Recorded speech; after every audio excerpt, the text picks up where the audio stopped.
Welcome on, my name is Tawess, and we are going to talk a bit about ALT or ALT LCD resin. Now, of course, first we need a little disclaimer. The product in this review was bought by my own money.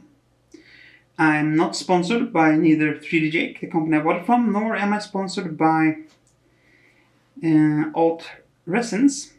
Now, it would be nice if they would throw me a bottle or two for free, but they're not sponsoring this. So the opinions in this is only my own.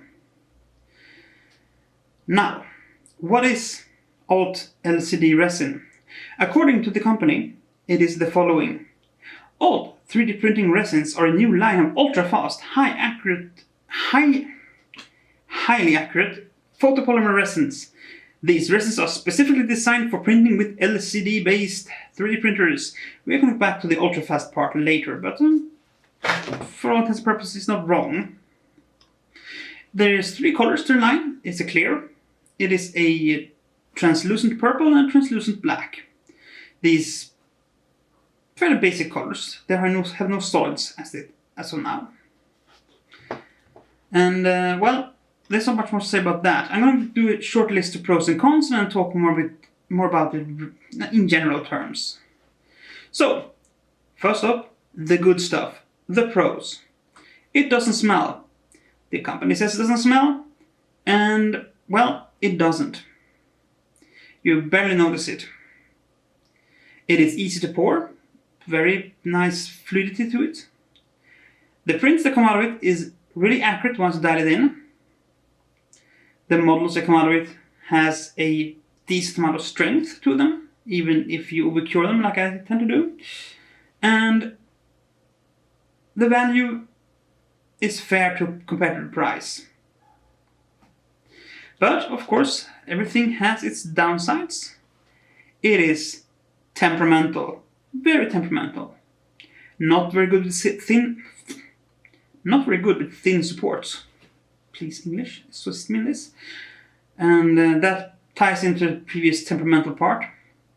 And it does have a tendency to yellow a bit.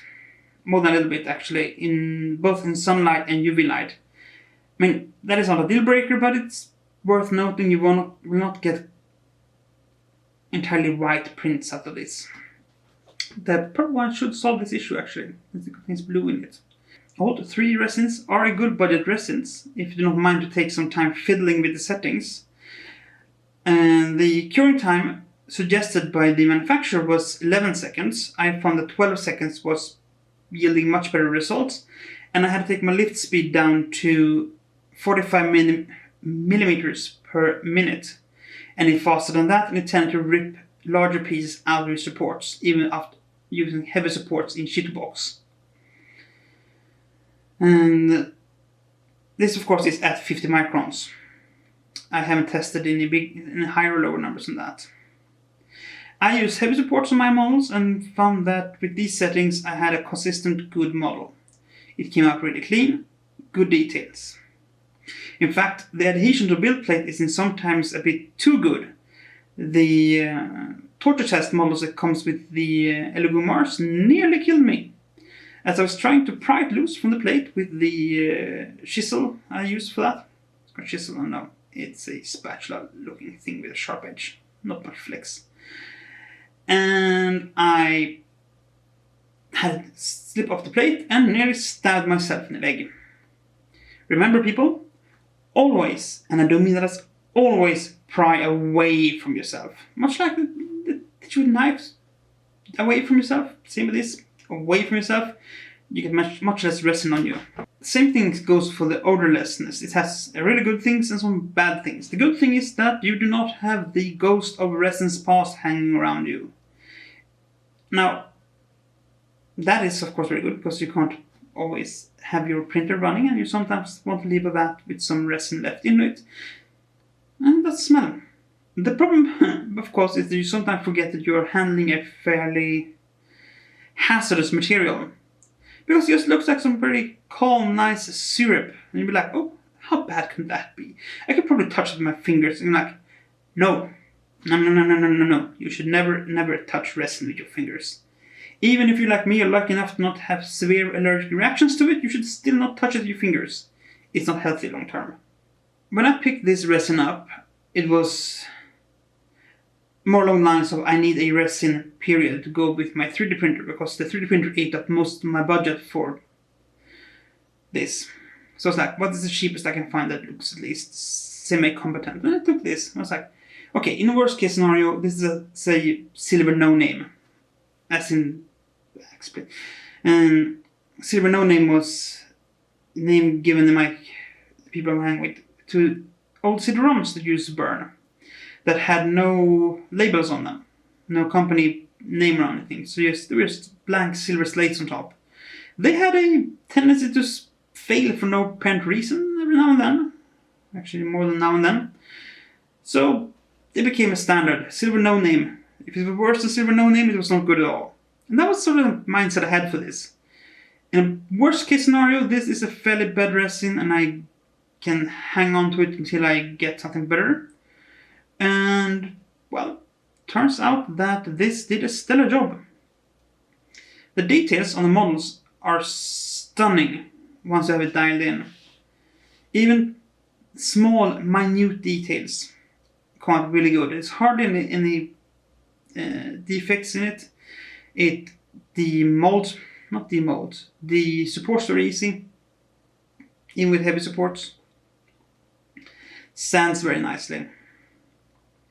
Even the bottle is actually fairly well designed. It's a standard, very thick black plastic. And it's a very tough bottle. The cap is also very tough and seals very well. I had no leakage or anything. I even dropped on the floor a few times and still no leakage. Heck, it actually survived being shipped here loose in the same box as the 3D printer came in. And that is pretty impressive, because it was just sitting there. I mean, just a bottle sloshing around in this box, going all the way from the Netherlands, I think, to me. So, surprisingly good resin for the money I paid for it. It was in the $35 range. Ish. Can't exactly remember. It's difficult because you have conversion rates and all that. But around there. Now, it is not for the ones who try to push their 3D printer to the utmost limit, but if you are looking for a fairly cheap 3D resin to just play around with, or actually, you can in fact actually cast with it too. I don't think I actually showed that, but it does cast surprisingly well. I mean, I was pretty sloppy when I poured this in, and it still cast really well. It's fairly clear. So you can cast it easily too. But it won't do quick. No matter what the company page says, it doesn't do quick. Not like your Elegoo's or Cyatec. No. You have to give this time to work, do its thing. It can't be rushed. It's an artist. It can't be rushed. But if you give it this time, it's great. I have no complaints.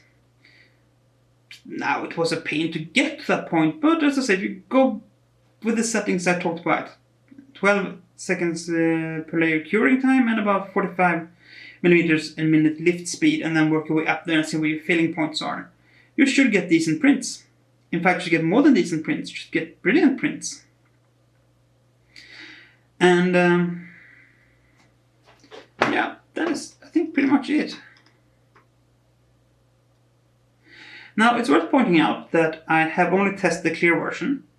And so they have two other versions that are a bit more opaque. Not opaque per se, but they are less see-through. I'm gonna hope to try and test those two also, but I don't have the time or money right now. I intend to try other budget resins before that. But once I have had a chance to try them both, I will take all three of them and I will do a combined review of all three of them, comparing, contrasting what works better, what works worse, all of that. Because I have heard that transparent or clear resins can be a bit temperamental in general. So, that is pretty much it. Until next time, stay safe, be kind, and play fair. Bye!